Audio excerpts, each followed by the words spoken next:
It was a calm evening, and the road stretched ahead, quiet and empty.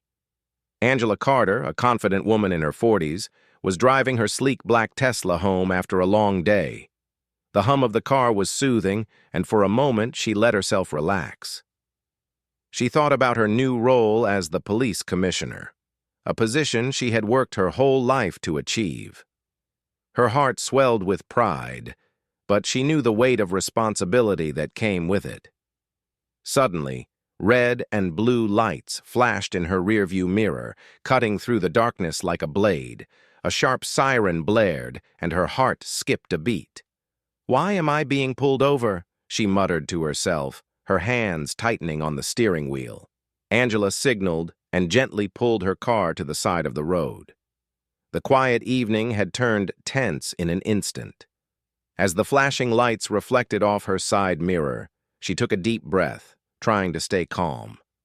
This wasn't the first time she had been stopped, but it was the first time since becoming commissioner.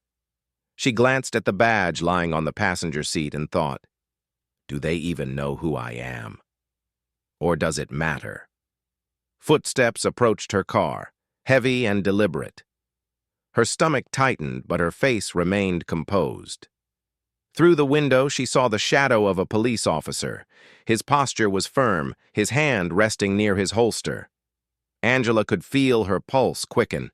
She rolled down the window, bracing herself for what was to come. "License and registration," the officer barked, his tone sharp and cold. Angela's heart sank. This wasn't just a traffic stop, it felt like something much bigger. Before we dive into this powerful story, make sure to subscribe to our channel so you never miss more inspiring and thought-provoking videos like this one. Your support helps us share impactful stories that matter. Now let's get started. Angela Carter was the kind of person who turned heads wherever she went. Her tall, graceful frame carried an air of quiet confidence. Her dark brown skin glowed under the dim streetlights, and her sharp suit, a tailored navy blazer over a white blouse, spoke volumes about her professionalism. Her short, coiled hair framed her face, and her piercing eyes seemed to see straight through the surface of things. She was a woman who carried both authority and compassion in equal measure. As she sat in the driver's seat of her Tesla, the car's smooth interior felt like a second home, a sanctuary after long, demanding days. Angela had always loved driving at night. It gave her a chance to think, to reflect on the day behind her and the challenges ahead. That day had been a whirlwind. It was her first week as the new police commissioner of the state, a historic achievement. She was the first black woman to hold the position, and with it came the weight of expectations. She thought back to the meeting she had just left, where she spoke about building trust between the police and the community. It wasn't an easy conversation, but Angela wasn't afraid of hard truths. "If we don't face them, nothing will ever change," she reminded herself. Her thoughts shifted to her late mother, who had been her greatest inspiration. A nurse and community leader, her mother had taught Angela to stand tall in the face of injustice. "You've got to be twice as good to get half as far," her mother used to say.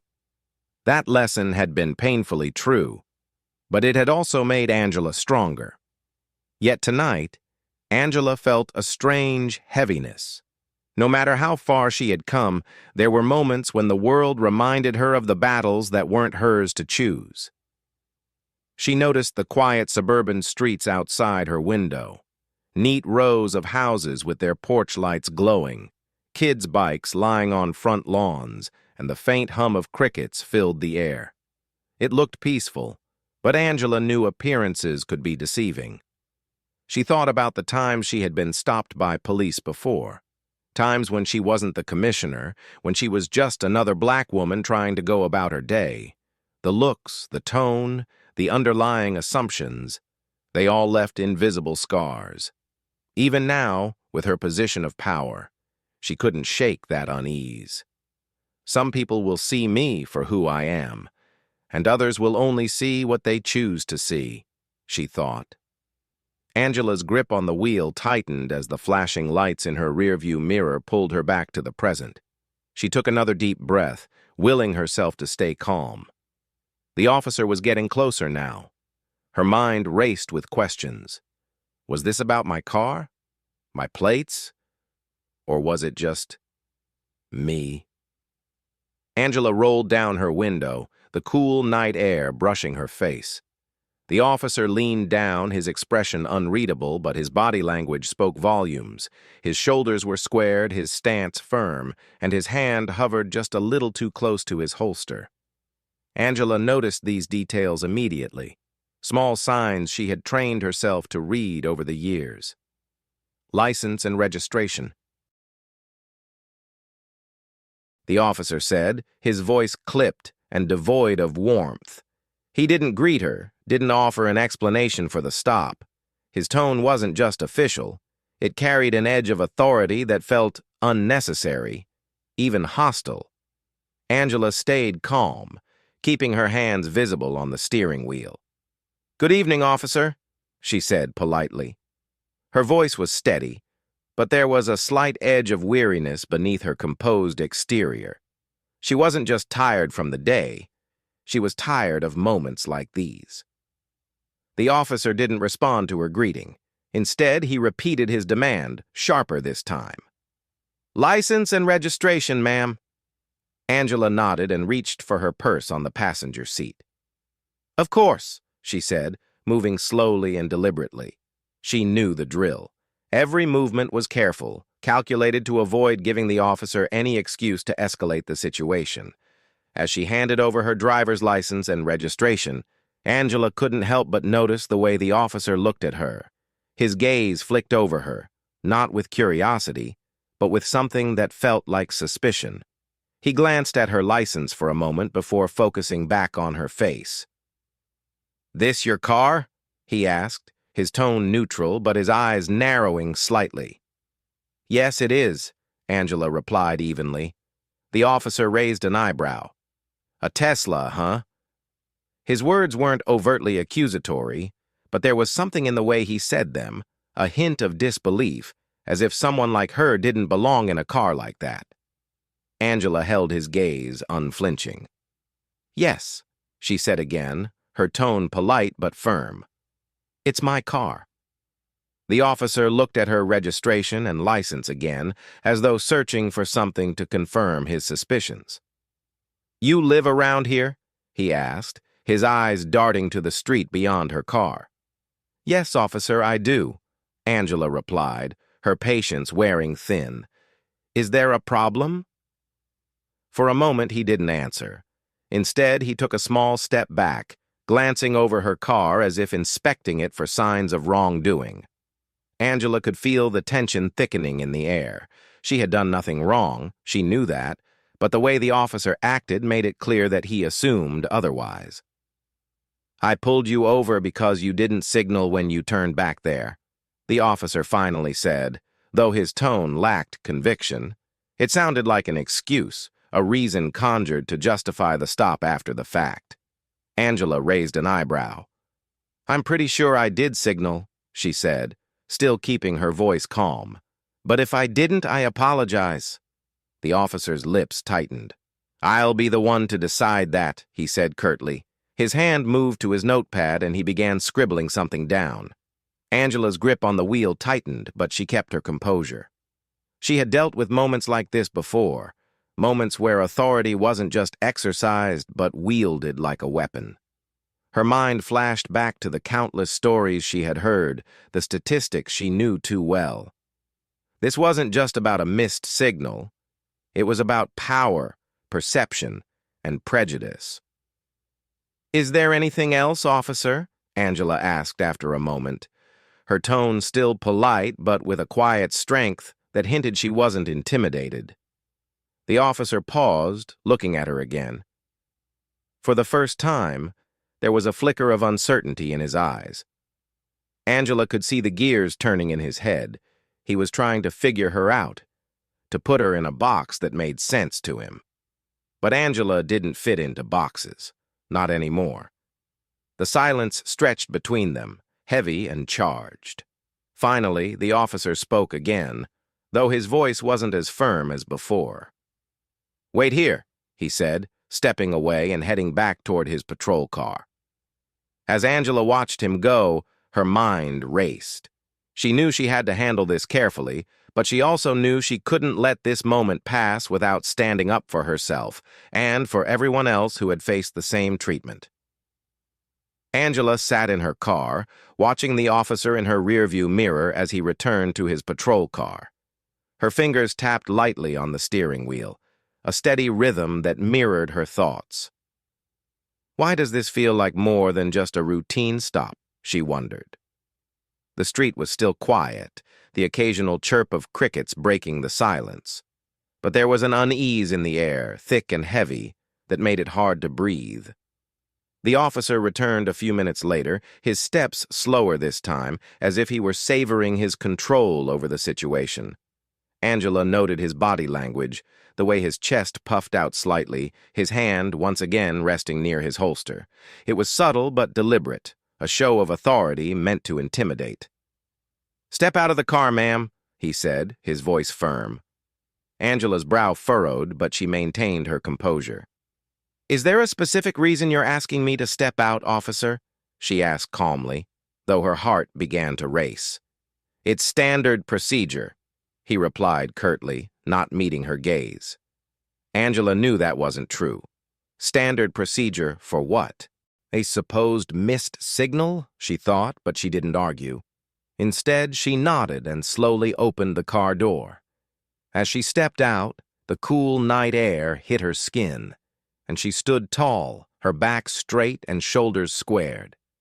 The officer gestured toward the side of the road. "Stand over there," he said, motioning to a spot near the sidewalk. His tone was clipped, almost impatient. Angela complied, her heels clicking softly against the pavement as she moved. From the corner of her eye, Angela noticed curtains shifting in the nearby houses.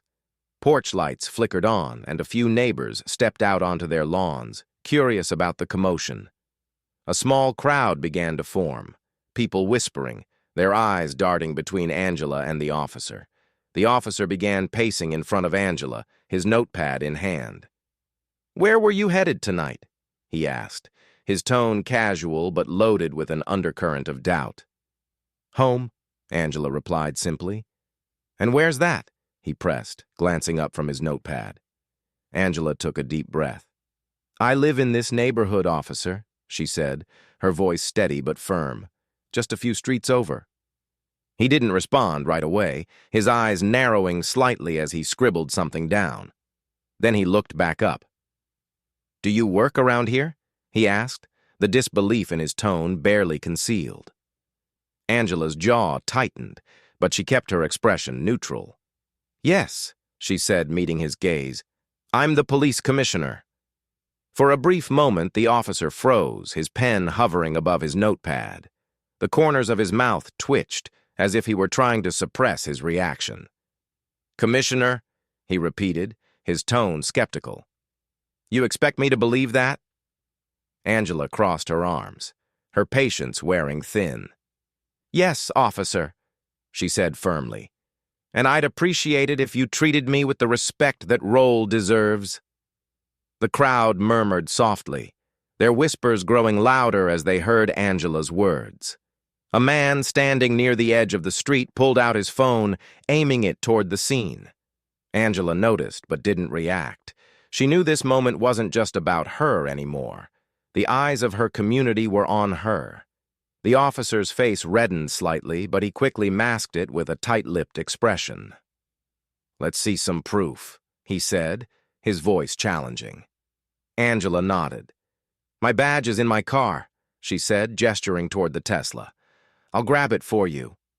"Stay here," the officer snapped, holding up a hand. "I'll get it."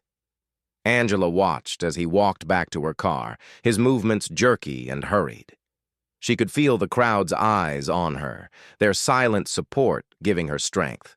She refused to let this moment define her, or let it be another story of power being misused.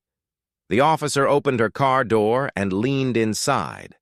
After a few moments, he emerged with her badge in hand. He stared at it, his brow furrowing as he read the words etched into the metal. Angela Carter, police commissioner. When he returned, his steps were slower, more measured. He held out the badge, his expression unreadable.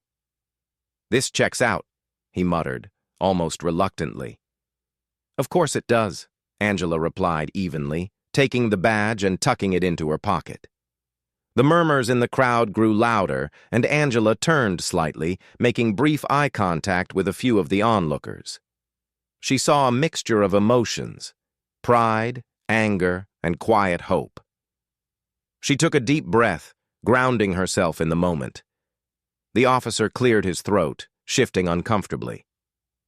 "You're free to go," he said, his voice quieter now. But Angela didn't move. Instead, she took a step forward, her gaze steady. "Not so fast, officer," she said, her tone calm but authoritative. "We need to talk about why I was pulled over in the first place, and why this situation escalated the way it did." The crowd fell silent, the weight of her words hanging in the air. The officer's face paled slightly, and for the first time, he seemed unsure of himself. Angela could see the cracks in his confidence, but she didn't let up. "This isn't just about me," she continued. "It's about the way people in this community are treated, how assumptions are made without cause. That needs to change, and it starts here." Angela stood tall, her steady gaze locked on the officer, who was now visibly flustered. The murmurs from the growing crowd created a faint hum in the background, but Angela's focus didn't waver. She had spent years mastering the art of composure, even in the most trying situations, and tonight was no different. "Officer," she began, her tone calm but firm, "I've been cooperative and respectful throughout this interaction. Now, I need to ask you something. What made you pull me over tonight?" The officer shifted on his feet, his discomfort evident. "I told you," he replied, avoiding her eyes. "You failed to signal before making a turn." Angela tilted her head slightly, her expression neutral. "Are you certain about that? Or was there something else that caught your attention?" His lips tightened into a thin line. "Ma'am, I was just doing my job." "Doing your job," Angela repeated thoughtfully. "And does your job include treating someone like a suspect without reason? Asking questions that go far beyond the scope of a simple traffic stop?"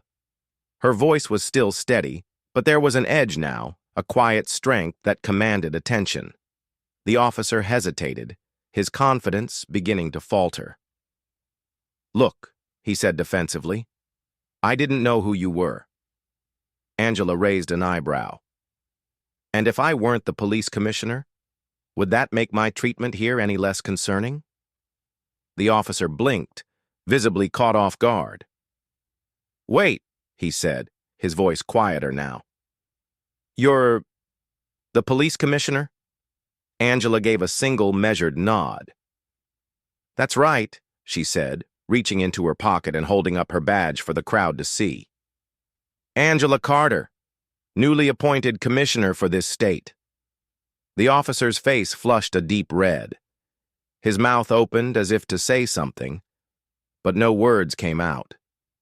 He took a step back, his hand dropping away from his holster, the tension in his stance crumbling into something that looked like regret or fear.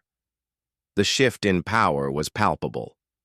The crowd, which had been murmuring quietly, grew louder now. Angela could hear words like commissioner and justice rippling through the group of onlookers. A young woman near the front of the crowd lifted her phone higher, capturing the moment on video. Angela let the silence hang for a moment, allowing the weight of her words and her identity to sink in. Then she spoke again, her tone unyielding but composed. "You see, officer, I've spent my career working to improve relationships between law enforcement and the communities we serve. And yet, here I am, being subjected to the very behavior I've been fighting to change." The officer's shoulders slumped slightly. He glanced at the crowd, then back at Angela, his discomfort now impossible to hide. "I didn't mean," he started, but Angela held up a hand to stop him. It's not about what you meant, she said sharply, but not unkindly. It's about what you did. Your actions tonight speak louder than any excuse you could give me. And while I may be in a position of power, I'm not the only one who has experienced this kind of treatment. You need to ask yourself why you assumed what you did and how you're going to change that moving forward. The officer swallowed hard, his gaze dropping to the ground. Angela's words had hit their mark, and the shift in the dynamic was now complete. Where he had once stood with authority and control, he now stood with visible doubt and shame. Angela turned slightly toward the crowd, her voice rising just enough for them to hear. This is why accountability matters. This is why respect and fairness must be at the core of every interaction we have, regardless of who we're speaking to. The crowd nodded and murmured in agreement, their energy shifting from curiosity to solidarity. Angela turned back to the officer, her gaze softening just slightly. "What happens next is up to you," she said. "But know this. The way we treat people, especially in moments like these, defines who we are." The officer nodded, his face still flushed. I understand," he said quietly, though his voice carried little conviction. It was clear he had been humbled, even if he didn't yet have the words to admit it fully. Angela stepped back, her presence commanding and unwavering. The crowd watched in awe, and for the first time that night, Angela felt the weight of the moment shift entirely in her favor. This wasn't just about her anymore. It was a reminder to everyone that power could be used to demand respect, even in the face of prejudice.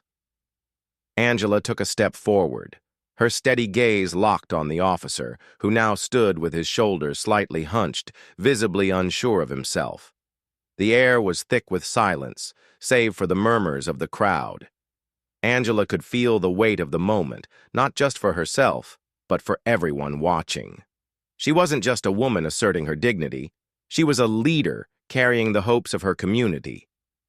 "Officer," she began, her voice calm but firm, "I appreciate that you've admitted who I am, but this isn't just about recognizing my title. This is about accountability. What you did tonight wasn't just a mistake. It's a pattern I've seen time and time again, and it's one that has to stop." The officer opened his mouth to respond, but hesitated. His eyes darted to the crowd, then back to Angela. "I didn't mean to," he began, his voice trailing off. Angela held up her hand to stop him. "Intentions matter, but actions matter more," she said evenly. "You assumed things about me, about who I am, based on nothing but your own biases. That assumption is why we're standing here right now, with this crowd watching and recording instead of me safely at home." She paused, letting her words sink in. The crowd shifted, their whispers quieting as they listened closely. Angela could feel the energy in the air. People were waiting to see how this moment would play out. "This isn't just about me," Angela continued, her voice rising slightly so everyone could hear. "I am one person, but there are countless others who face this kind of treatment every single day. People who don't have a badge or a title to protect them. What happens to them, officer? Who speaks for them when they're treated unfairly?" The officer swallowed hard, his face a mixture of shame and discomfort. I don't know," he admitted softly, his voice barely audible. Angela nodded, acknowledging his response. "And that's the problem," she said. "You're here to serve and protect. But how can you do that if you see people as suspects first? This isn't about punishment. It's about growth. It's about you understanding the power you carry and the responsibility that comes with it." She turned slightly toward the crowd, addressing them as much as the officer. Accountability isn't just about consequences. It's about change. It's about making sure moments like this lead to something better. We can't keep repeating the same mistakes and expecting things to improve. The crowd murmured in agreement, their energy shifting toward quiet support. Angela turned back to the officer, her expression softening just slightly. "I'm not here to ruin your career," she said. But I need to know that you're willing to learn from this, that you're willing to confront your own biases and do better." The officer nodded, his gaze still downcast. "I understand," he said quietly. "I'll do better." Angela studied him for a moment, gauging his sincerity. Then she spoke again. "Good. Because this isn't just about you and me. It's about the system we're both a part of. It's about making sure that system works for everyone, not just a select few." She reached into her pocket and pulled out a card, handing it to him. "This is my direct line," she said. "If you're serious about learning, I want you to contact me. We'll arrange a time for you to sit down with my team, and we'll talk about how we can make this better, for you, for your colleagues, and for the people you serve." The officer hesitated, then took the card, his fingers trembling slightly. "Thank you," he said, his voice barely above a whisper. Angela nodded once, then turned to the crowd. "Let this be a reminder to all of us," she said, her voice strong and clear. "Injustice doesn't disappear overnight, and change doesn't happen by itself. It takes all of us, every single one of us, working together to create a better world." The crowd erupted into quiet applause, their respect for Angela evident in their eyes. She met the gaze of a young girl standing near the front, who was watching her with awe. Angela smiled softly, hoping that this moment would inspire her to stand tall in her own life. As Angela walked back to her car, she felt a mix of exhaustion and hope. The road to justice was long and hard, but tonight was a step in the right direction. She knew there was still so much work to do, but she also knew she wasn't alone in the fight. Before stepping into her car, she turned back to the officer one last time. "Remember," she said, her voice carrying a quiet strength, "we're all capable of change. It's what you do next that matters." With that, Angela got into her car, the crowd parting to let her pass. As she drove away, the officer stood on the side of the road, the card still in his hand. He looked at it, then at the crowd, his expression thoughtful. For the first time that night, Angela allowed herself to exhale fully. She hadn't just stood up for herself. She'd planted a seed, and in her heart, she hoped it would grow. As Angela drove away, the quiet hum of her car filled the air, offering a moment of solace. The road stretched out before her, empty and still, but her mind was alive with thoughts. Tonight wasn't the first time she had faced prejudice, and she knew it wouldn't be the last. But this time it felt different. This time she had stood not just for herself, but for everyone who had ever been silenced, overlooked, or judged unfairly. She thought about her journey, the long nights of study, the battles fought in boardrooms, and the quiet moments of doubt when the world seemed too heavy to change. Every step had brought her here, to this role, this responsibility. As commissioner, she carried the hopes of her community, but she also carried the burden of their struggles. Moments like tonight reminded her why she had taken on this fight in the first place. Angela glanced at her badge lying on the passenger seat, its polished surface catching the faint glow of streetlights. That badge was more than a symbol of authority. It was a symbol of accountability, justice, and the promise of change. What good is power, she thought, if it isn't used to make things better for everyone? Her grip on the steering wheel tightened as she whispered softly to herself, "We can do better. We have to do better." Angela knew that the road ahead would be long and filled with challenges, but she also knew that change wasn't about grand gestures. It was about small, meaningful moments like this. It was about standing up when it was easier to stay silent. It was about planting seeds of change and trusting they would grow. To those watching her story, Angela had a simple message. What will you do in the face of injustice? Will you stand by, or will you stand up? The choice is yours.